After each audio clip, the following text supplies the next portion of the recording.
Katie. Does anybody, who knows Katie Brinkley? Do you know? Yes. Okay.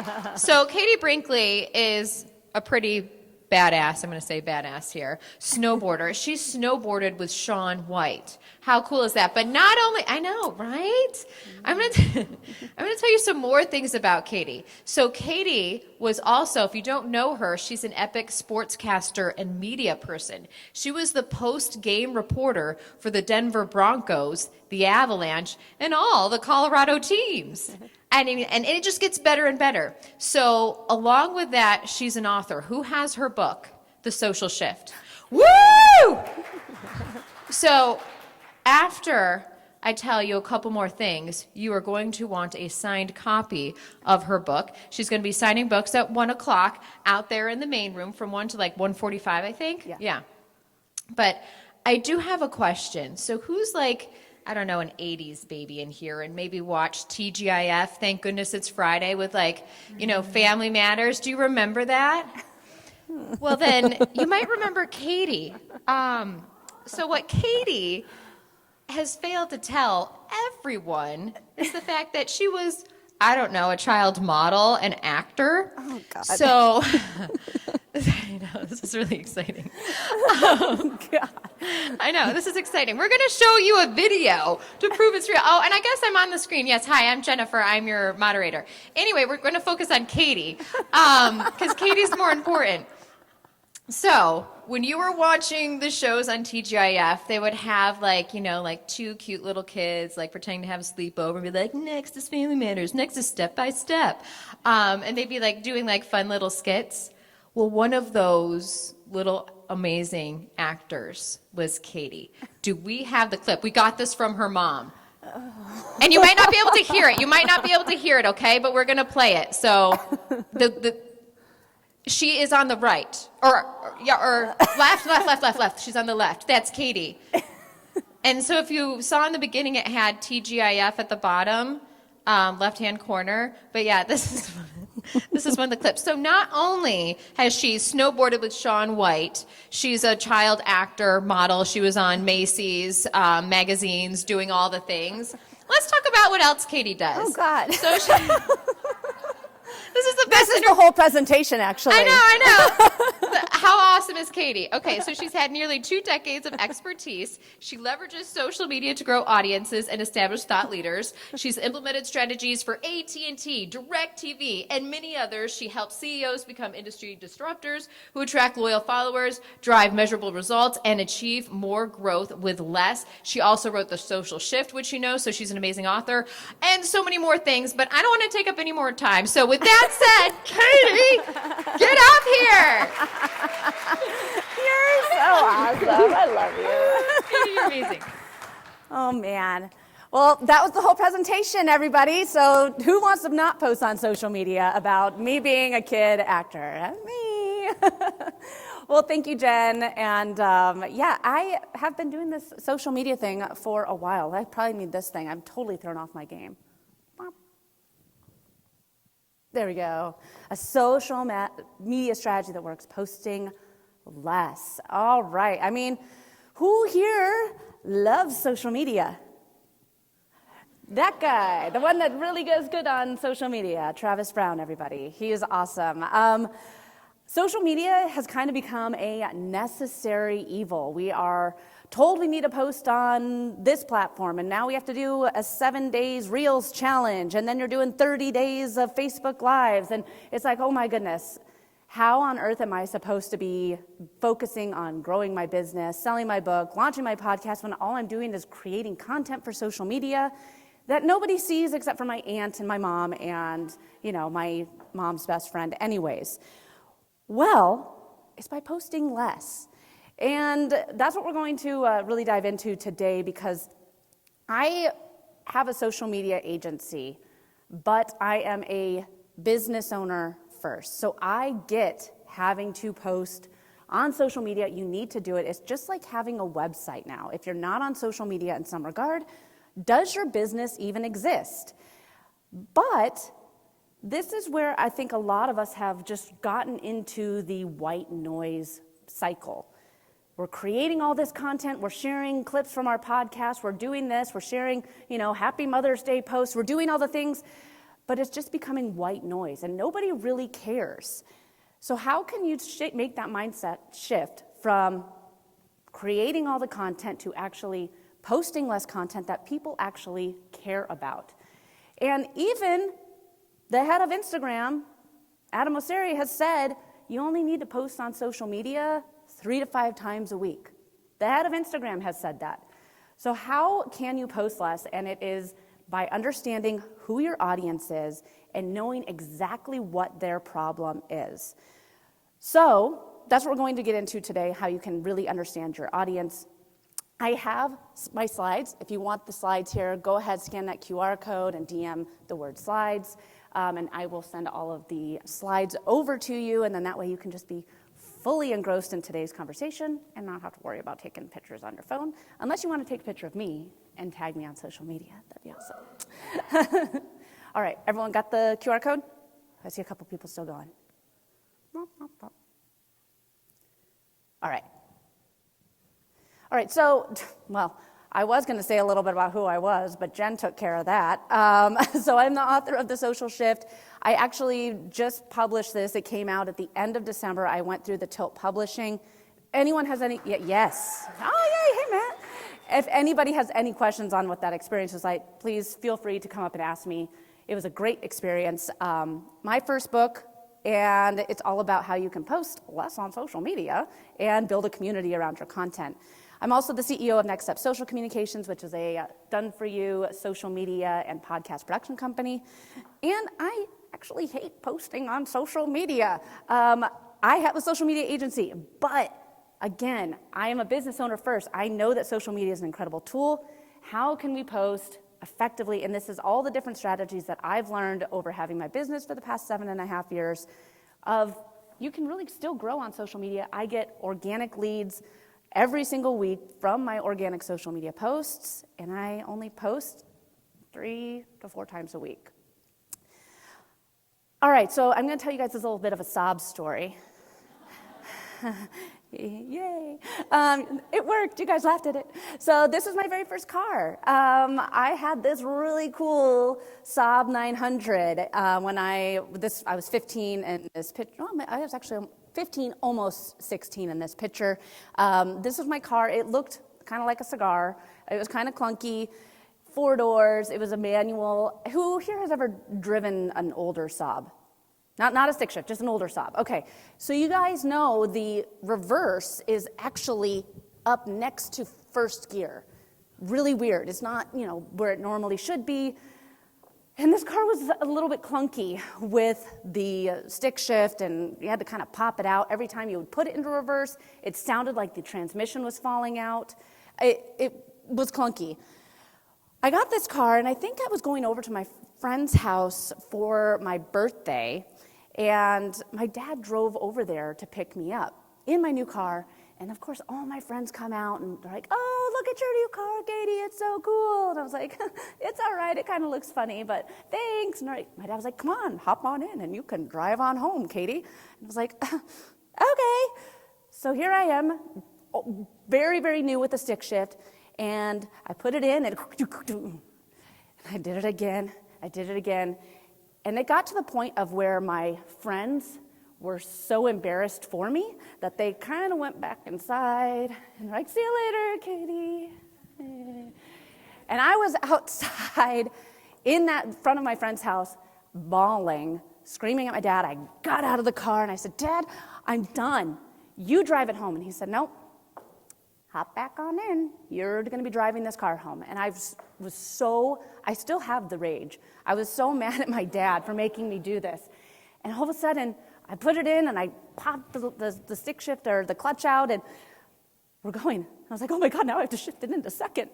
So it took time again to get that car going. I drove the car home. I was still mad at my dad.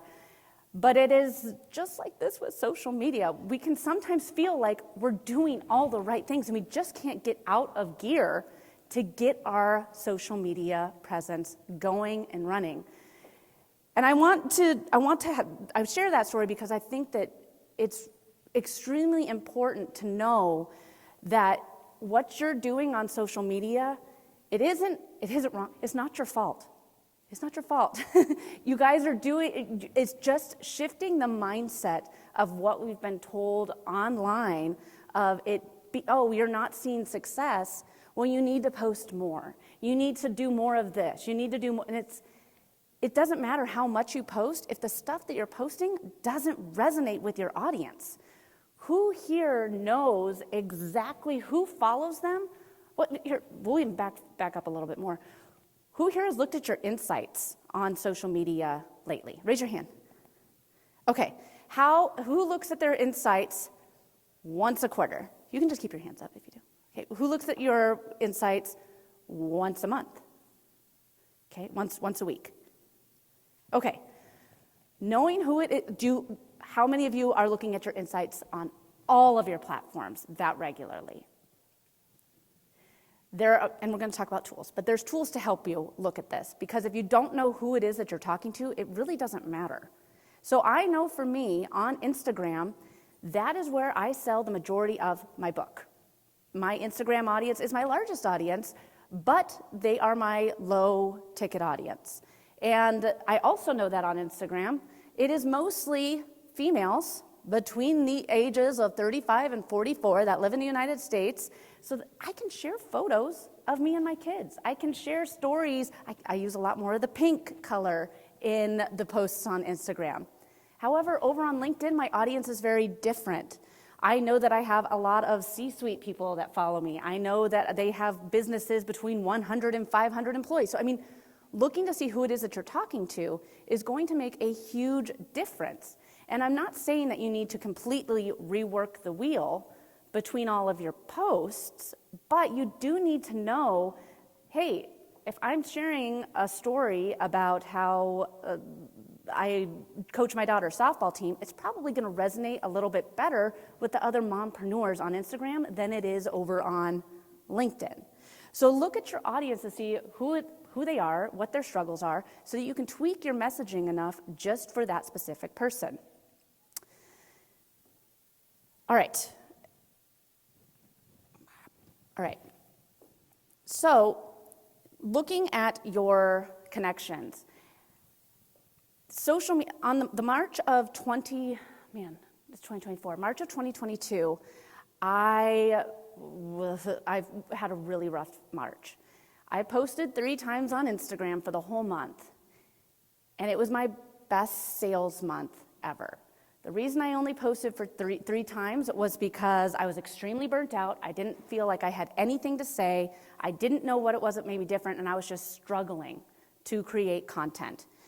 But I was still showing up on Instagram for 10 minutes and engaging with my audience and my ideal clients and customers.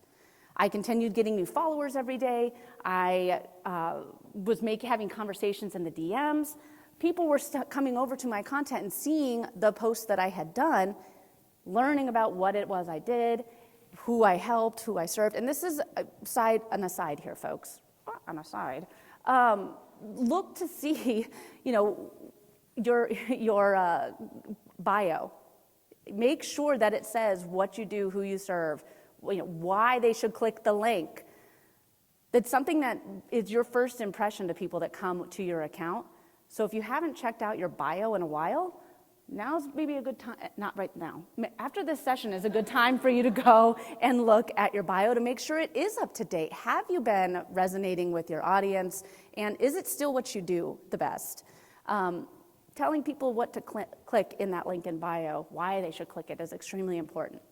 But anyways, March was rough. It was my best sales month ever, and it was because I was talking to my audience. I was engaging with their posts. I'm not saying I was going onto their posts and saying, hey, by the way, I'm Katie Brinkley. Come buy my book. It wasn't because it didn't exist. But anyways, I was going to their accounts, my ideal clients and customers were, leaving a comment, and because I had the right content on my Instagram page, I was still making sales. I was still getting sales calls. And that brings me to the DMs. So the DMs are where the magic happens. But But it's really weird to show up into somebody's DMs. I mean, how many people have been invited to a mastermind with only 10 tickets left recently? Yes, like, oh, I have this special mastermind and I only have 10 seats left. It's like a Facebook deep mass spam DM. Really annoying. But there's a lot of these DMs that are showing up and it's like, oh, someone's here just to spam me. How can you show up into somebody's private inbox and be welcomed? It's by having genuine conversations on your posts and saying, okay, is it okay if I send you a link? Is it okay if I send you, hey, comment podcast below and I will DM you the link to this episode? How cool would it be who here has a podcast? Tons of you. How many of you have had a one-on-one conversation with a new listener? Oh, this is way more than most people. So this is awesome. So there's about 6 of you that raised your hand. If you posted something on LinkedIn and instead of just saying like the link is click the link in my bio or the link is in the comments, what if you actually could say, Jen, here's the link for this week's episode. Would love to know what you think. Following up a week later and saying, hey, did you listen to the episode? What'd you think? Was Travis awesome? Yeah, and talk to them about it. What'd you think of the length of the episode? Moving those conversations from the public, wall into the DMs is tricky, but it's very easy. I was gonna say, it's tricky to do unless you don't know how to do it right. Having the calls to action of leave hashtag podcast in the comments and getting into the DMs there, or commenting on people's stories. That is another great way to show up into someone's DMs and be welcome because it's not weird. You were commenting on a story that they shared and you can be welcome there. All right, so we're going to talk a little bit about different AI tools that I love. So a number of you raised your hand to having a podcast. So who here has a podcast again? Tons of you. Okay, cool. So these are some of my favorite tools for social media specifically to help you create more content for your digital assets. And we're going to don't worry, stick with me, folks, because we're going to get into how you can post less, but these are tools that will help you with the whole posting less strategy. So number one, for those of you that have a podcast, a live show, a live stream, Capsho is an amazing tool. And the reason why I love Capsho is because you just literally drag and drop it in there, and it will produce the content for you. You'll get your show notes, you'll get your website copy, LinkedIn article. They have a Capsho Next Gen that's coming out that actually will help you build lead magnets. It actually has this strategy that I'm gonna talk about next built into it. So it's really cool. So all you have to do is drag and drop and you're going to get all of the content all the written content for your show. You'll also have short video clips that it will produce for you. Talk about saving time. Capsho is amazing for that, and it learns your voice as you continue giving it information. We all went to Andrew's amazing presentation yesterday. Gosh, he's so good. But learning your voice, because I know I do not say bespoke or demystify or, those just aren't in my vocabulary. So this is where Capsho does a great job of actually listening to you as a podcast host, live streamer, and will learn your voice and put it back out there into the written world. Syllabi is another, who here is a author or blogger or newsletter writer? And keep your hands up. Of those of you that are those, how many of you guys love video? Okay, so 2 of you. Syllabi is amazing for people who are a little camera shy. So it will give you your short form video clips. It will give you B-roll clips. All you have to do, let's say you have your blog and you can highlight out a section of it, drop it into Syllabi or what the blog is about, and it will then produce a viral script for you to either read, or you can have an AI clone read it and drop it into B-roll. You will have a ton of video content using Syllabi. I absolutely love it. You can even do a digital clone of yourself, or use one of their digital clones if you want to. So if you're camera shy and you're using, making blogs and stuff, Syllabi is a great way to start producing that video content. And then Meta just recently rolled out its own AI directly in Facebook and Instagram. Who's had the opportunity to use that yet? So it's actually not bad, but it's not bad. Why would they do it? Well, because they want you to stay on their platforms longer. So you can actually create all the content in there. You can create video, graphics, and images. You can have text conversations. It's really, it's not bad. It's still learning, but it's built right in. So maybe just mess around with it. I do it when I'm just with fun things. I'm a big Avalanche fan, so I'll mess around with Meta AI and DALL-E and create fun graphics of the Avalanche destroying their opponent. We can all dream. And then let's. Yay, you were on there. Okay, yeah. So, and ChatGPT is a great way, again, to think of different ideas for your content. One of the things that I hope that you all picked up on from Andrew's presentation yesterday was that ChatGPT, you have to train it.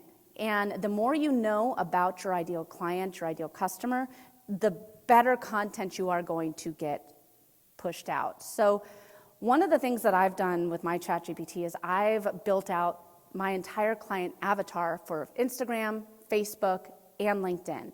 I've given it all of the metrics, all the insights, a variety of posts that have done well on LinkedIn, and I've fed it to ChatGPT so that it knows, okay, we're writing a post for LinkedIn now, and it can help me write it specifically for that avatar. So spend some time, if you haven't spent time with ChatGPT, spend some time with it again, and really train it. Andrew's presentation was great. If you missed it yesterday, be sure to go back if you're an all access holder and watch it. Here we go. This is my favorite slide. Oh.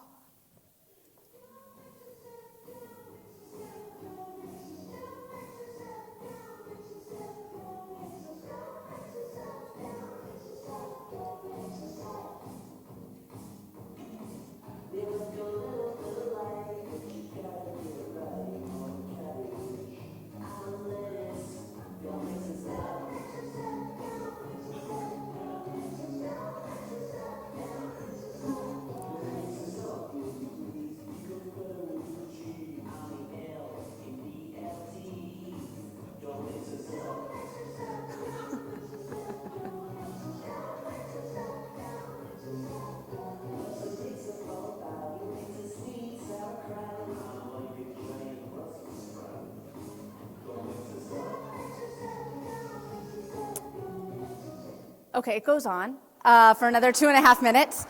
For anyone that really was into it, they have an entire series about, like shaving cream and whipped cream. There's a lot of different ways that you should not mix them up. The reason I share that is because I think we've all gotten really mixed up with social media.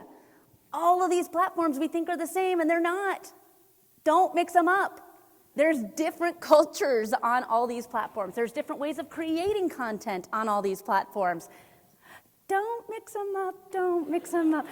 Anytime you think, I'm just going to go ahead and share this on Instagram and LinkedIn and Facebook, and now I'm done with my social media. You're not. Don't mix them up. They have a different culture, a different way of creating content. And if you think about it, just Instagram alone has 6 different ways to create content on its platform. There's the feed, like a single image post, the OG of Instagram. There's a reel, there's a story, there's threads, there's carousel posts, there's lives. And if they didn't want you to create content all these ways, they would just still have the regular single image. They want you to create a variety of content on their platform. If they wanted just video, which they did when they first launched Reels, they would completely eliminate the other ways of posting. So you have to not only feed the algorithm, oh man, really? Oh, I only have 5 minutes left, guys. You not only have to feed the algorithm with the posts that it wants and the posts that the platform wants you to create, Everyone consumes content differently. So you have to understand, hey, if I'm going to create, so I'm not on TikTok. Confession. I'm not, because I don't consume short form video. You know, I have got a 6 and a 9-year-old at home, probably why I knew about that video. But I have a 6 and 9-year-old at home, and anytime they hear some sort of noise coming from my phone, they're like, oh, what are you doing? What are you looking at? Can I see? So most of the time when I'm on social media, I got the sound off, and Reels, they just don't, it's not as entertaining with the sound off. But give me a good old-fashioned carousel post, and I'm all in. So not only is there a variety of ways to create content on the platform, there's a variety of ways that your audience consumes content on the platform. So we're going to get into the 4-post framework here, and this is how you're going to be able to post less on social media. The very first post is an awareness post, making people aware of the problem.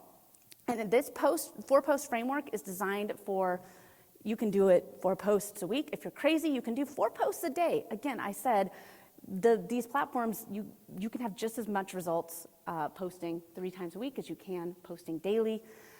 But the very first post is an awareness post, followed by an elaboration, followed by a community, and then action.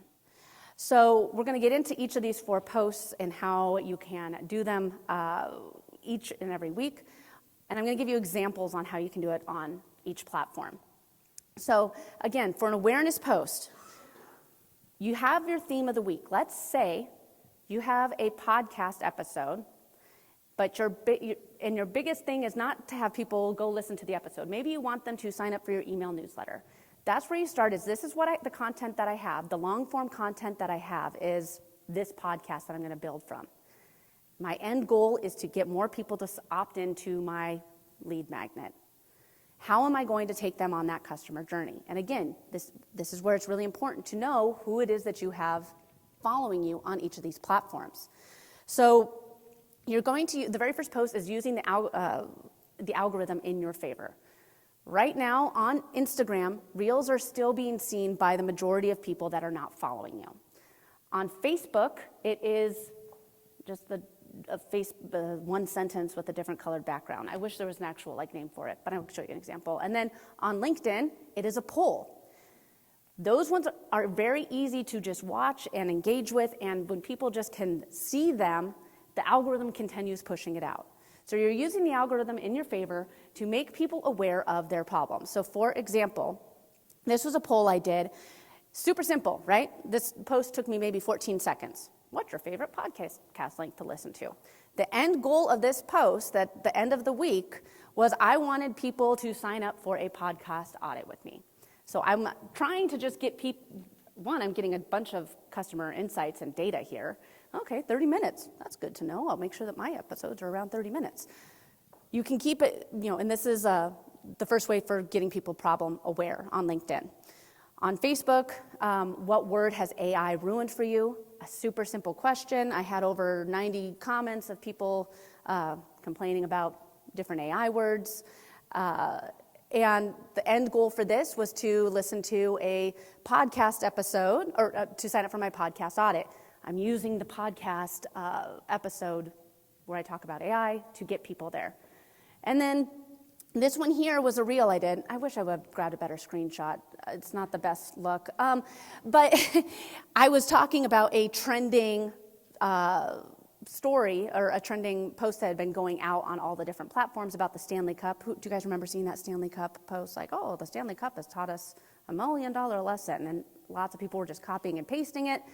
And I used this reel where I talk about hey, I've been seeing this post time and time again, but I talk up to a social media attorney in the podcast episode.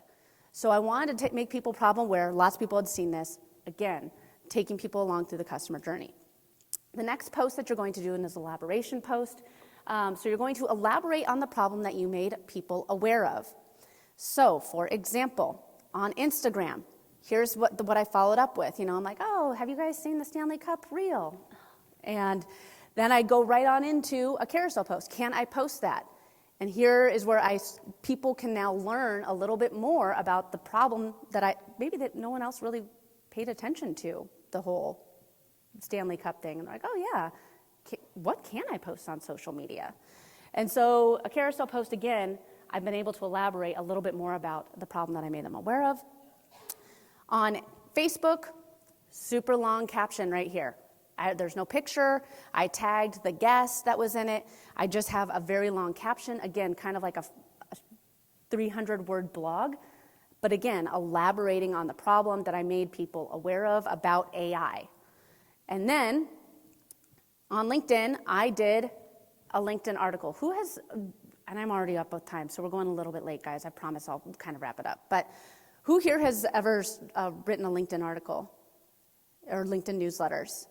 They're phenomenal. If you have not started a LinkedIn newsletter yet, if you take one thing away from this presentation, start a LinkedIn newsletter. It is great for building out your list, and you get notified in people's inboxes and on the feed. So I used a LinkedIn article, and it's like a blog post. It's about 700 words that I got from the podcast episode. All right, the next post is the community post. This should be your favorite post to do every week. Okay, because it's not really having to, it can be very easy. It's like kind of what social media was made for. So how have you overcome this problem, or how have you helped a client solve this? This is also a great spot for user-generated content, sharing client testimonials. And here's some examples right here. So I did a reel, and I shared about how I wrote this book, but it was all for the people that helped support me along the way. This one here is a picture of me and Dawn, and I was talking about how I didn't like AI when it first came out. In fact, I was like, who would want a robot to write? I'm better than a robot. But I'm promoting this podcast episode with me and Dawn. I'm sharing a picture of us together in real life.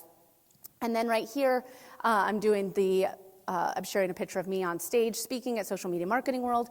And I share a story about how I always wanted to start a podcast, but I hadn't gone to Social Media Marketing World and met all these other amazing marketers. I never would have gotten started. So again, I'm sharing my story, how I overcame my biggest struggle of, in this case, starting a podcast. And then lastly, if you notice, guys, I haven't asked anybody to leave social media yet. I'm letting them all stay on social media right now, because nobody went to Instagram to listen to my podcast. If they wanted to hear the latest episode of Rocky Mountain Marketing, they would have opened up Spotify or Apple or Good Pods or whatever and listened to my podcast. But now, after I've taken people on this journey, I'm going to have a lot more people that are interested in these different topics that are ready to raise their hand, ready to say, yes, send me the link, I'm ready to learn more. So this is where you ask people to leave social media, go one step further with you. Here's a picture of me in my book again. I was asking people to go and buy it. So I explained how I wrote it and, wanted people to then go and buy my book. Here we go. I'm offering 15 complimentary podcast audits and a podcast launch audit. Want one? Super duper simple. 39 comments of people saying, yeah, I would love that. It's not that was my end goal. I took people through, hey, if you want to have a podcast, I started a podcast, I was afraid to do it, and now I'm willing to help you. Want one?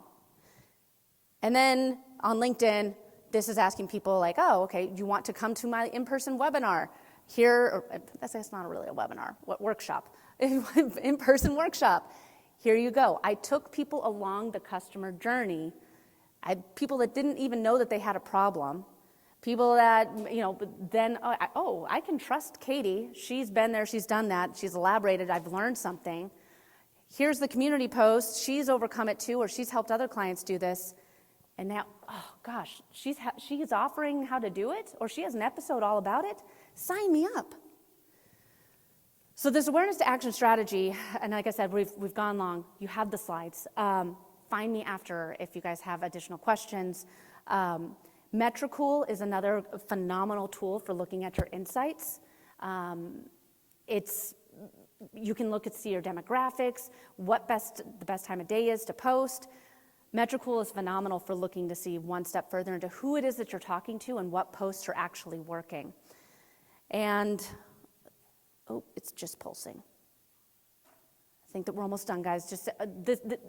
Okay, if you take 42% of marketers plan to leave social media within the next 2 years due to burnout. Like I said, in March of 22, I was burnt out. People are getting burnt out from creating content and content and content and content. I mean, like Leonardo DiCaprio, we'll see him in like 2 movies and then he disappears with his models, girlfriends who are in their 20s for like the next 4 years. Everybody needs to have a break and some downtime. You have to contain a balance, a healthy balance of creating content. And if you're doing the 4-post strategy, all you have to do is really, I talked about one thing 4 different ways on the platform so that if people learned and got value from me the way that they best consume content, you will not burn out using the 4-post strategy. All right, this is just a nice quote. Embrace the journey. We all start somewhere. Be more strategic with your posts. Be more impactful. Know what it is that your audience struggles with and start creating content for them. How can you help them? And it's going to be a much easier way to show up online and you won't get burnt out. Man, I'm sorry guys, I felt like I had to struggle there or speed up at the end, but thank you for coming.